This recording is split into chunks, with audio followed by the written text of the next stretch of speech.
there, welcome back to the final video of the week, which we look at the Gore films from the late 2000s, early 2010s from Japan.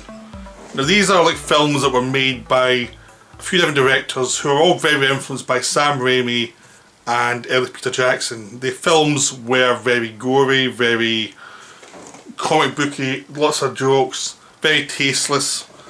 I've already covered Tokyo Gore Police. The main director from this is Yoshiro Nishimura, the Helldrivers. There's another director who did Robogiesha and Machine Girl as well, but Nishimura was the king of this stuff. So I mean, as I say, I've covered his one, Tokyo Gore Police. Also, there's other films he made like Vampire Girl vs Frankenstein Girl. There's recently he's done Meatball Machine Kodoku. So I'm going to try and cover most of these films. I'll start this other director, Robogiesha and Machine Girl. Now, these two are rougher films. These are actually much rougher films. They're not as well made as the other ones I've mentioned. The other ones I've mentioned actually have like better construction of stories within their absurdity. Machine Girl is slightly different. I mean, this director actually has this weird thing about like tradition, Yakuza, Japanese tradition versus these machine things. He really likes this setup, but he is very rough with it. So Machine Girl was the one I preferred of the two that I've currently covered. Machine Girl is a girl whose brother is getting bullied at school. The brother is killed by these kids who are the lead one, the son of the top Yakuza boss. So she decides she's going to go for revenge. Now, she already lost her parents in suicide pact because they were accused of murder, which they were innocent of. So now she lost all her family, and she just had it with trying to be nice. She's very athletic. She's like, I'm going to get these people. And basically the film's about her turning herself from a person going for revenge to get more and more machine-like as she starts to, like, she loses her arm, so she gets a metal arm, and which has a gun on it, and she just brutally murders all these people, scene by scene, basically, which all leads to a final showdown. And the Yakuza villain is manipulating the parents of the people who died, who were killed by her. So it's all trashy fun. It's really enjoyable, this one. The acting's not good though. The acting's pretty ropey. But the action scenes have lots of fun gore and fun over-the-topness to them. I mean, I'd highly recommend it just for the weird mix of bad acting and over-the-top expressive gore. There's tons of bodies getting ripped into shreds. There's tons of heads go left and right. There's great bits of humour, like how she loses her arm out of utter clumsiness by someone else. It's just really fun. The villains are fun. The villains are more fun than anything really. The villains, the snotty kid who caused all the trouble, is just soulless throughout. The father of this kid is very proud of his son and he'll defend him forever. And he's a bit insane. And the mother of the son is just a total sociopath. She's just insane. And she just gets so much pleasure out of torturing people. It's just and her husband's kind of the henpecked husband to her, you know, mad, like Lady Macbeth type of figure. It's just a lot of fun. Anytime the villains are around, it's a lot of fun. The heroine's okay, but some of our sidekicks are badly acted. There's one sidekick in particular, the mother of one of the other boys who died, who's a garage person. She's terrible in this film, but her acting's so bad that it's enjoyably bad because it's just like, just tone it down. And I think she's the same age as some of the younger actors. She does not look like she's a mother of anybody, but it works well enough for the film. And Machine Girl, just the joy of the expression of making this film comes through. They really enjoyed making it. They had no money. They did the film they wanted. Now Robogiesha, on the other hand, is you feel with more money, and it does have, again, as a family story at the centre of. This time it's between two sisters. One's a geisha, one's the assistant geisha. The geisha treats the assistant badly, even though she's a sister. and there's a tit-for-tat feeling to them. At one point, the geisha's trying to romance this local industrialist, who no one realises is a total psychopath with really weird ideas. He kidnaps both of them and actually starts to make them work for him as assassins. And he basically manipulates all these people in the local area to become assassins for him, to actually to take over the world type of thing. He's insane. Him and his dad are insane, and it's nuts. These geishas with all these implements. One of them's got like these metal stuff in the breast that can fire, like these bullets that fire bullets in the breast. Another one, the other one's got spikes in their hands and throat, and other ones have projectiles coming from their behinds. It's really silly but really enjoyable. It goes completely over the top at the end, which is the best bit of the film, which is when a big building turns into basically a giant robot who's going to drop a bomb in a volcano and destroy Japan. It's so completely absurd, it's hilarious. There are some nice moments of these like local protesters who are against this company and who have to help defend the world from these evil capitalists. It's so much fun, but it goes too far in weird ways. It isn't paced as well as Machine Girl is, but it's still a lot of fun. I still really enjoyed it. I just never thought it was quite as good as the other stuff. Mainly because I think, again, the acting's terrible. The acting in this film is awful. Again, it adds to the charm, but nobody's that good. And the actual main story between the two sisters has potential, and it's done well enough, but because the acting is not that great, you don't really feel it that much. But it's still enjoyable. It's still enjoyable, be a piece of trash. I'd happily rewatch it any time. It's just so much fun. But now we'll go on to the oops, I put the wrong one down. We've got Nishimura's films. He's much better. He's got much better craft. He's much better control over himself as a director. So I've already covered Tokyo Gore Police, as I've said, so you can go and see that video. His other films, like Helldriver, Vampire Girl and Meatball Machine 2, these are all great fun films. These are all so enjoyable.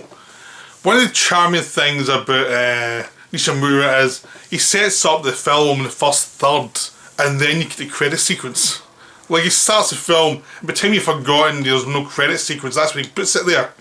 Like, when you've got to the point where you get into the second act, what for most directors would be the third act, but he ramps up so much so quick that he gets through in like 30 minutes what most directors would have taken an hour to get through, and then the last 2/3 is what would normally be the final third.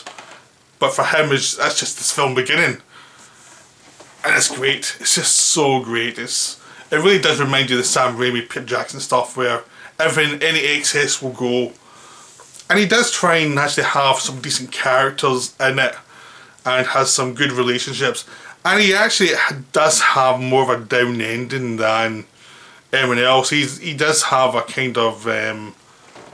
he is aware to have some ambiguity throughout the film, despite the fact it's so over the top. So I'll start with Vampire Girls of his post-Tokyo Gore Police films. Vampire Girl vs Frankenstein Girl is a girl meets boy thing, but it is set in a high school and it does take it really all those tropes. But one of the girls is a vampire, and the other girl will die halfway through and be reborn because her father's a mad scientist as Frankenstein Girl. And they never ask the boy what he wants. The boy they're both after never gets a say in who he wants to date. It's just assumed he'll want to date the girl who wants him. And he points this out towards the end. No one's actually asked me what I want. And I was like, shut up, no one cares. Which is really funny because he's just a plaything between these two. And by the end of it, he realises this is not a good deal. He's tied to the vampire girl by the end, and he realises that maybe this is a Maybe he's doomed. But the vampire girl was just she's a lot of fun. She's very cute. She's very self-determined what she wants, and she will take out anybody that gets in her way. So it's kind of like Anna and the Apocalypse, which I covered earlier on this year, where it's like it takes the tropes of a monster movie and throws them into the teenage life of school, and all those cliches you've quite from movies.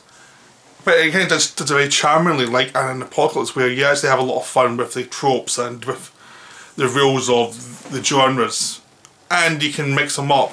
And basically, the girl that gets killed comes back as the Frankenstein monster is crazy before she gets turned into a Frankenstein monster. She's even crazy when she comes back. Like, she's the villain. She's obviously the villain throughout the film, but she's a lot of fun as a villain, so it's quite enjoyable. The lead actress is a lot of fun as the heroine too. Everyone seems to know exactly what film they're in. Like the father of the villainess, he's insane. By day he's the assistant principal, nerdy science guy. By night he dresses up in all this stuff. He's trying to recreate life. He's got the school nurse who's very sexy, with a lot of tight clothing. There's also a serial killer killing people and bringing them back the body parts, so she's a lunatic. And by the end of it, everyone's transformed into Frankenstein monsters to fight the vampire girl, and there's lots of blood everywhere, and it's a blast. It's a total blast. There's if you know the Tokyo Tower, you'll see it a lot in the Godzilla movies. This director loves Tokyo Tower. It's always the place he goes back to for his climaxes.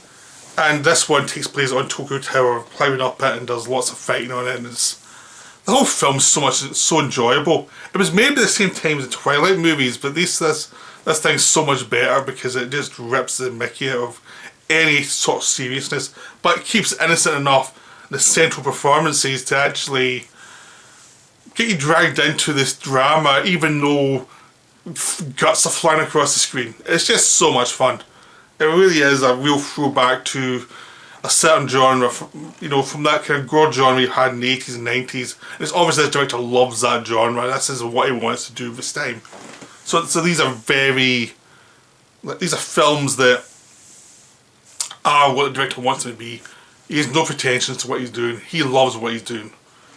And it's great. This is just a wonderful, fun film. In some ways I think it's my favourite of all the films, even though objectively it's not the best one. I kind of really love Vampire Girl vs Frankenstein Girl. It's just so over the top. Then we have Helldriver, which is a film made just after Vampire Girl, and this is an epic zombie movie shot in 20 days. And it is a satire.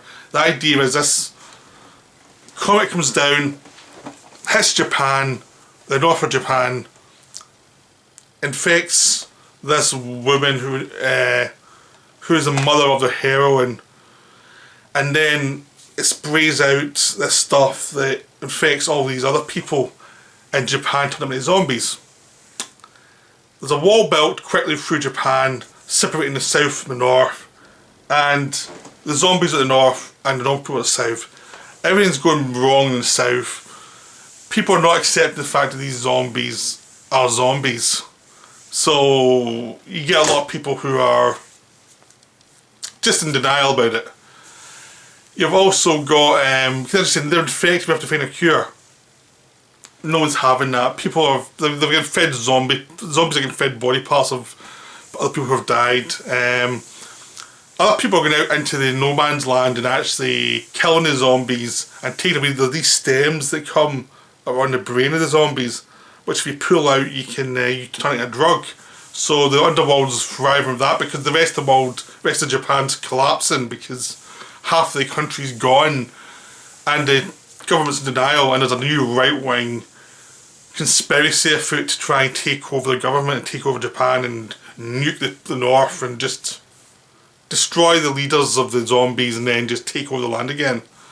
So that cliche of the kind of crazy right-wing conspiracy, the incompetent left-wing government who are way too liberal for their own goods. You've got a variety of different subcultures that explode in the first third of the movie, And then you've got the lead character who's a daughter of the villainous zombie leader who has to go and kill her mother and her uncle, who's a bit of a creep. And her mother and uncle killed her father and who are cannibalistic before they turned into zombies. They were killing her father and eating his legs before they were zombies. That's how crazy they are. And so she's lost her mother ripped her heart out, and so she's now got a mechanical heart, which means she can't be bitten by the zombie and turned, so she's actually immune to them. So her and some friends who have been arrested are told either you go out and do this or we'll kill you. So they go out and try and save the country and kill these zombies and kill the zombie queen. That's the plot of the second half of the movie. And it's hilarious. It's so much fun. It's way over the top. Like, the zombies as projectiles, they just start cutting off other zombies' heads and have the heads flying as if cannons. And then the zombie heads bite at the people that try to attack. That's a really good moment. You've got insanity with zombies who have these, who treat the humans are still alive in the north as, you know, slaves who they can eat whenever they want to. And one of the guys are trying to save his sister who, and the one really tasted bit of the movie, gets tortured by the zombies and pretty much killed before they can rescue her, and it's like, that's too much. But apart from that, it's crazy. You've got a car made out of zombie parts at some point where the Uncle Zombie builds to chase after the heroine. You've got people getting arms taken off, legs taken off left and right. You've got a big creature made out of zombies who come together to create a creature that can walk, in a very Clive Barker-ish rip-off. And then when they try and rocket them, the creatures catch the rockets and use the rockets to fly over the wall. It's just insane. It's just pure insanity. It's just, there's no subtlety at all in this film. It's just complete chaos. It's wonderful.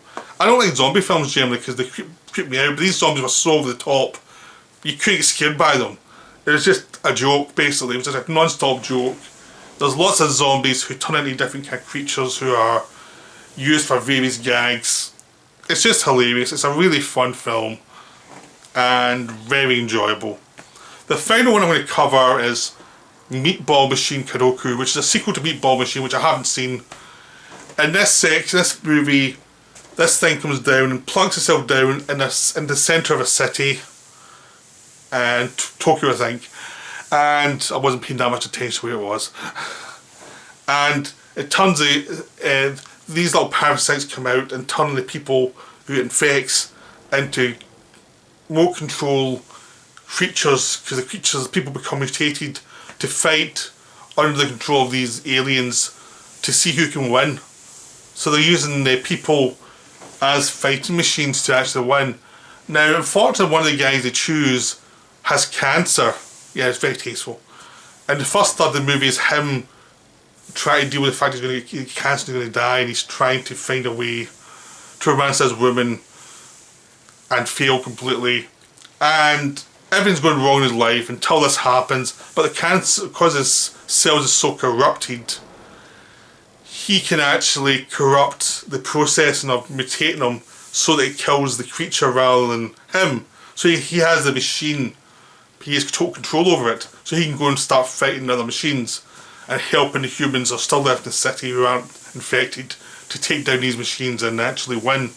So you've got lots of fun moments. Again, there's some satire involved, this time involving churches and their corruption and loan sharks and their corruption, and nothing to take too seriously, but they had the idea in the first third, they'll take pot shots at certain things and then they'll pay them off in the second and third act, which is pretty much all action. It's ridiculous, it's way over the top. Again, I quite like the idea that it doesn't actually have, it has a kind of darker, it goes in darker places in certain areas.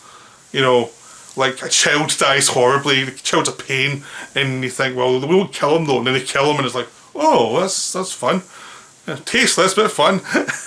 You know, a lot of the murders are hilarious. There's this group of cops who are all practicing martial arts, so they've been always been waiting for the day they can actually prove themselves, and this is the day they can prove themselves, and they help the hero take out all these other infected creatures who are all mutating.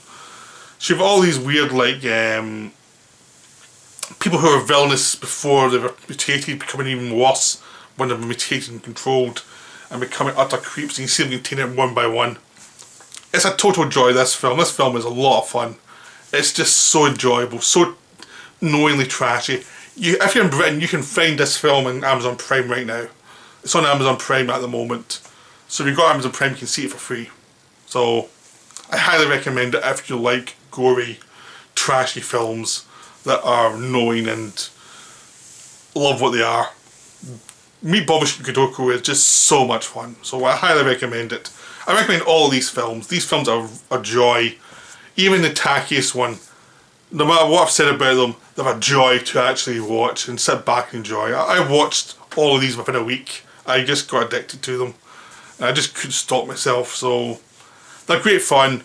I hope you enjoyed this video, and I hope you go and hunt these films down because they are worth watching. I'll see you later with some more videos, but that's me for the week. So I'll see you soon. Bye for now.